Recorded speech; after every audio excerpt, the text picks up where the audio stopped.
Bom, Hugo Marques, para quem assiste aí com mais frequência, eu sempre digo para vocês, é o melhor jornalista que tem na Veja. É um cara que realmente vai atrás de algumas histórias muito interessantes mesmo.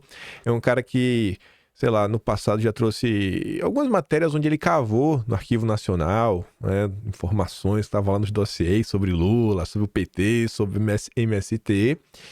E o Hugo tá vindo aí, né? Ele falou com uma pessoa, tem alguns trechos aí da reportagem, ele faz... Normalmente o que é que os jornalistas fazem? Eles fazem um mini resumo da matéria, mas resumiu só e vai direto para a entrevista. Essa daqui, o resumo é bem grande, né? Bem detalhado. E vamos lá, né? Sem mais delongas.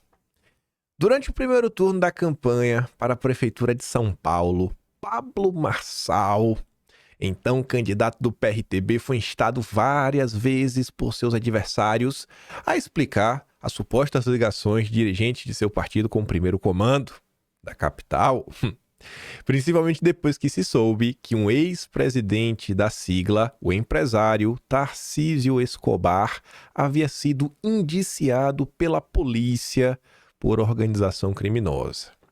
Pablo Marçal negou as acusações. Na época explicou que seu nome foi envolvido por causa, né, de um antigo sócio que teria conexões com a turma que vende as coisas ruins. Ficou dito pelo não dito. O caso agora pode mudar de patamar. E por quê? Porque agora, dia 10 de outubro, os advogados Joaquim Pereira de Paula Neto e Patrícia Reiter de Oliveira foram alvos de um atentado em Brasília. Trafegavam por uma rodovia. Quando perceberam que estavam sendo perseguidos por dois homens em uma moto, carro blindado, foi interceptado, né? Bem blindado. Não aconteceu nada, graças a Deus, ninguém ficou ferido.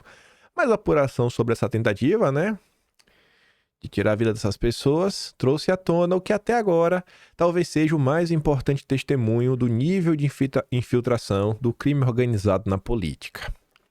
Ex-dirigente do PRTB, esses advogados aí que foram alvos, o Joaquim e a Patrícia, eles haviam procurado a polícia de Brasília em julho, 3 meses antes do ocorrido. E, para que eles fizeram isso? Para denunciar uma série de intimidações que eles iam recebendo. O autor das ameaças seria o atual presidente do PRTB, o aliado do Pablo Marçal, o Leonardo Alves de Araújo, também conhecido como Leonardo Avalanche. Motivo? Uma disputa interna pelo controle da legenda em São Paulo. Em um depoimento, a advogada contou que o dirigente teria afirmado que tiraria a vida de qualquer um que se colocasse contra as decisões dele. Na época, Joaquim era presidente do PRTB em São Paulo e Patrícia atuava como consultora jurídica. Eles se desentenderam porque, segundo ela, havia um acordo para que o candidato do PRTB à Prefeitura Paulistana fosse o Padre Kelmon, que ficou nacionalmente conhecido na última eleição presidencial. Por razões ainda não muito bem esclarecidas, Leonardo teria decidido romper com o compromisso, né, rompeu o compromisso e impôs o nome do ex-coach Pablo Marçal. Aí, preste atenção aqui no detalhe, ó. O que as pessoas estão dizendo não é que os caras foram lá só fofocar pro Hugo Marques. Dito em depoimento.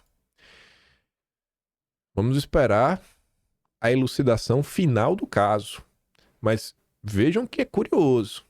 Pessoas, ó, para e pensa.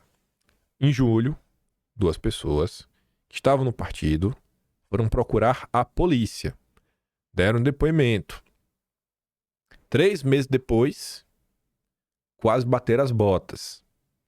Estranho. E você vê que o pessoal fez questão de registrar, né, que estavam com medo. A dupla que discordava dessa mudança, né, de rifar o Padre Kelmon, teria então sido destituída dos cargos, recebida ameaças e, por fim, o que aconteceu, né, dia 10. O que ninguém sabia é que, depois disso, os advogados também passaram a revelar às autoridades segredos sobre supostas ligações do partido com crime organizado. E aqui teve um cara lá que foi indiciado, né, o Escobar. Joaquim já prestou depoimento ao Ministério Público. Com certeza a polícia vai investigar o caso, vai nos presentear, né, com toda a verdade. Agora, tenho certeza, né, que se você dá um depoimento e se você acusa, normalmente o ônus da prova é quem acusa.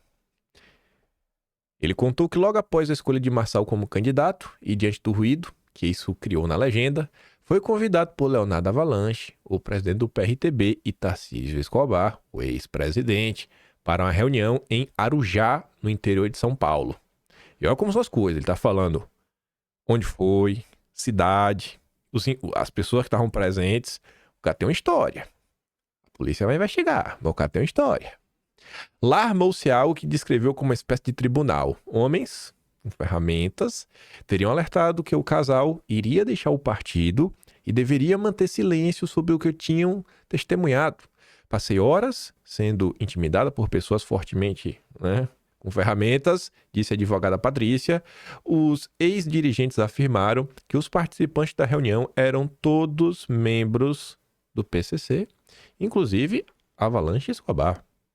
Joaquim também contou que, logo depois da indicação de Pablo Marçal, ouviu uma conversa entre Avalanche e alguém que identificou como sendo da cúpula do PCC. Abre aspas. Eles falaram assim para o Leonardo: a gente fez a parte suja, te colocamos aí, e agora você está rompendo, não está cumprindo o acordo? Leonardo respondeu: não, Vossa Excelência, eu não estou fazendo isso não. A parte suja, que teria sido feita pelo PCC, de acordo com o advogado, foi a operação que possibilitou a eleição de Avalanche como presidente do partido. A organização criminosa teria falsificado a identidade de 32 pessoas. O Estatuto do PRTB determina que a escolha dos membros do Diretório Nacional deve ser definida por votos dos filiados mais antigos. Os falsos militantes teriam recebido dinheiro para se passar pelos antigos, depois foram levados a Brasília, onde ocorreu a votação que elegeu Avalanche no início do ano. Denúncia que está sendo apurada pela Polícia Civil de São Paulo. E vale recordar que o PRTB era o partido do Levi Fidelix. E a viúva dele, ela reclama, que não foi respeitado algumas coisas, que ela perdeu direito a um espaço no partido que ela tinha. Ela também não está contente com a situação. A confusão só melhora. Para provar a conexão dos atuais dirigentes do PRTB com o PCC, Patrícia, o ônus da prova é de quem acusa. Então, para provar essa conexão, ela teria apresentado, ela apresentou uma gravação em que Tarcísio Escobar fala de sua fidelidade à organização criminosa. Abre aspas. Doutora, vou te dizer uma coisa, eu nunca vou botar a minha organização em risco.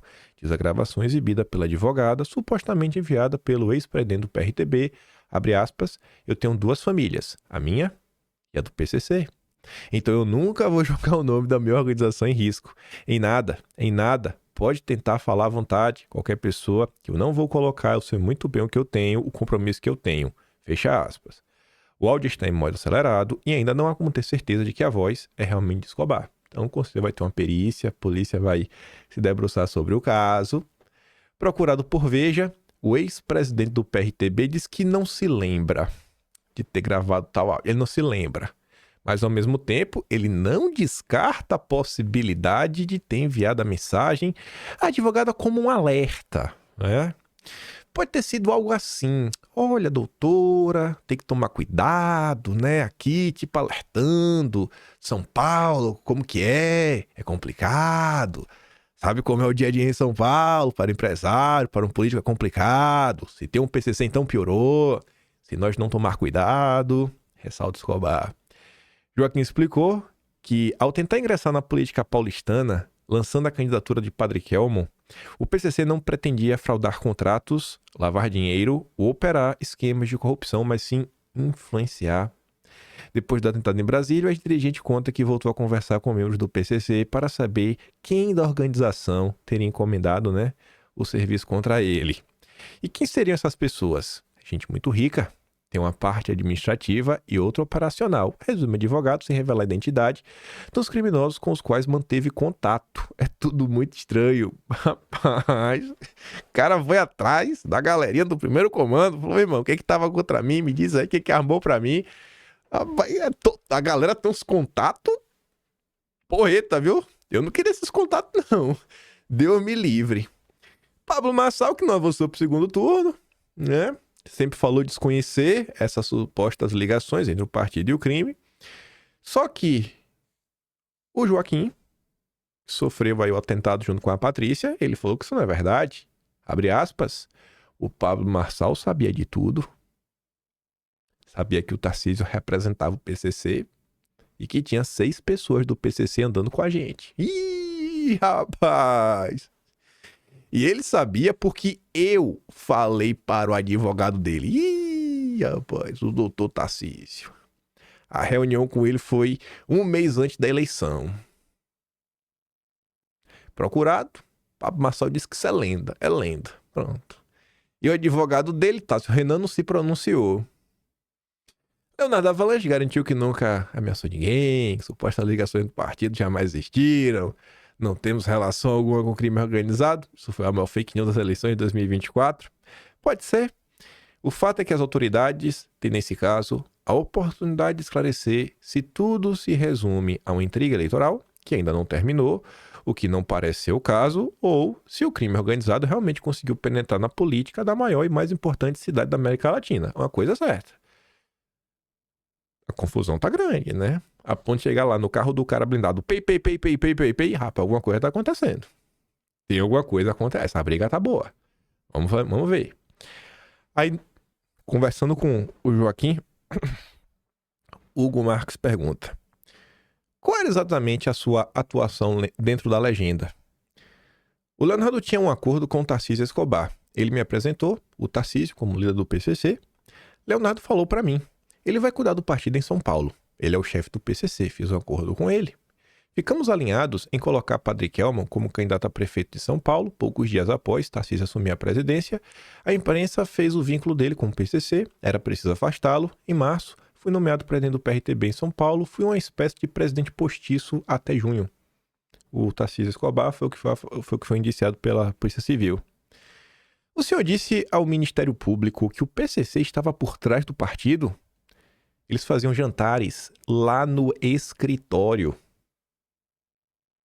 O cara falou isso pro Ministério Público. Rapaz, eu não participava porque tinha medo do que estava acontecendo, mas sabia que tinha muito criminoso dentro do partido. Eu sabia, estava vendo tudo. O Escobar disse que estava no partido representando um grupo criminoso e ele tinha que fazer tudo pelo grupo criminoso que era o PCC. Ele falou isso? Falou? Tem um áudio dele para provar. Disse isso quando começaram as divergências sobre quem seria o candidato a prefeito de São Paulo. A chapa seria Padre Kelman, Pastor Manuel. Já tínhamos feito até vídeo do padre como candidato. Briguei com Leonardo Avalanche quando ele disse que Pablo Marçal seria o candidato. Ele e Tarcísio Escobar também se desentenderam por conta disso. Foi nesse contexto que ele gravou o áudio, assumindo que era do PCC. Ele estava justificando que não era o crime organizado que estava fazendo aquilo com a gente, né? A troca do candidato. Tarcísio estava explicando que estava levando a culpa por decisões do Leonardo Avalanche, que teria quebrado o acordo com o PCC. Pablo Marçal sabia dessas conexões do partido com o PCC? Fala do Joaquim para o Hugo Marques da Veja, aspas. O Pablo Marçal sabia que o Tarcísio representava o PCC e que tinha 6 pessoas do PCC andando com a gente. Eu falei para o doutor Tássio, advogado dele. A reunião foi um mês antes da eleição. No lançamento da candidatura do Marçal, o Leonardo até usou a camiseta Salve. É uma saudação entre os integrantes do grupo. E olha que curioso agora. Qual seria o objetivo do PCC ao tentar conquistar a prefeitura de São Paulo? O que eles queriam é montar uma estrutura para eleger vários deputados federais nas próximas eleições. A entrevista vai um pouco além, mas acho que aqui já deu para sentir o tom. E termina aqui por uma coisa. Vai ter investigação.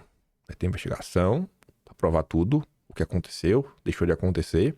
Tudo bonitinho. A gente vai saber os pormenores. Mas e se o que está sendo relatado, né, for desse jeito, for um negócio realmente pesado, ruim? Vocês já pensaram toda a irresponsabilidade? Imagine se esse caso se confirmar do jeito que está aí. Imagine toda a irresponsabilidade dos deputados federais que trucidaram Bolsonaro, que atacaram Bolsonaro, que omitiram diversos pontos sobre Pablo Marçal. Esse meme resume, né? Não era você que estava apoiando o Marçal? Marçal de direita? Por que está fazendo live com Boulos? E aí? Muita gente aí começou a desembarcar, né, do barco do Marçal, principalmente por conta dessa live. Gente aí que... Tem algumas pessoas que eram os principais porta-vozes do Marçal dentro da direita, dentro do bolsonarismo. Deputados, jornalistas e influenciadores. Vários desembarcaram, vários fingem demência, não tem outra palavra para classificar. E eu tô achando maravilhoso. Na rede social, eu paro para ler os comentários. Eu vi uma pessoa falando um negócio lá, não sei que... Eu não vou falar porque é fácil descobrir qual é o comentário. Mas eu fui ler as mensagens, eu não vou falar o que é. Mas assim, a pessoa tá falando do Pablo Marçal, né? Tá criticando. Eu ler os comentários, a enxurrada de comentário. Ó, mas por que então você tava de gracinha? Por que você tava aí? Sabe por que tava aquilo outro? O povo tem memória. O povo tem memória. E não adianta querer chamar o povo de gado, de intolerante, de intransigente, sabe? De fanático, né? Bolsonaristas fanáticos. Não acho que o povo é fanático. Eu acho que o povo tá de saco cheio de algumas pessoas, de algumas figuras e a forma como alguns se comportaram durante o período eleitoral. Mas vamos lá. Hoje, veremos. Vamos ver como é que vai ser, né? Vamos dar aí o voto de confiança. Hoje a gente vai saber, né? Vamos ver como é que vai ser a sabatina do Marçal e do Boulos. O que é, no mínimo, curioso. É muito curioso, mas é muito curioso mesmo. Mesmo. E na rede social ainda tem gente defendendo o Marçal, aqueles direitistas, diretores, falando, mas o Nunes fugiu, o Nunes não quer aceitar, o Marçal chamou todo mundo. Tá bom, galera. Tá bom. Tá ali, ó.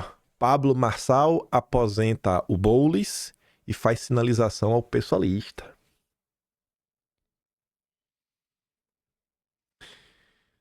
Sério, eu fico perguntando por que meus coleguinhas da área da comunicação, por que é tão difícil vocês fazerem uma meia-culpa? Por que é tão difícil, senhores, fazer uma meia-culpa? Todo mundo erra, pô. E aí a gente erra, a gente fala, pô, errei, me perdoe, me desculpe, sabe? Me desculpa por ter tripudiado de Bolsonaro. Me desculpa por ter, né, omitido diversas coisas.